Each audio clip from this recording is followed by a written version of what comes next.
Jeg behandler børn i alle aldre. De børn, jeg behandler, kommer til mig af forskellige årsager. De har måske problemer med at kravle eller gå. De falder let, har svært ved at sove, har ofte ondt i maven eller lider af forstoppelse. Det kan også være, at de lider af sengevedning, dårlig holdning, skæv fodstilling, hyperaktivitet, restløshed, koncentrationsbesvær eller ADHD-lignende problemer.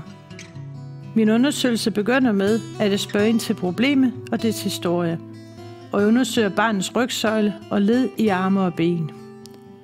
Imens sidder eller ligger barnet hos en forælder.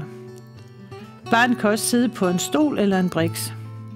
De fleste børn nyder undersøgelsen.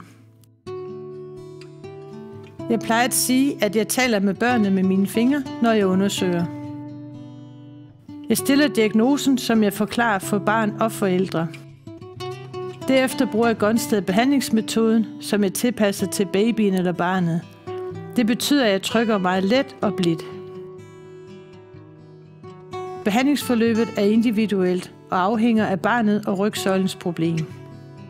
Barnets rygsøjle og ledene i arme og ben heler oftest hurtigt, fordi de ikke har været låst så længe, og barnets krop udvikler sig hurtigt.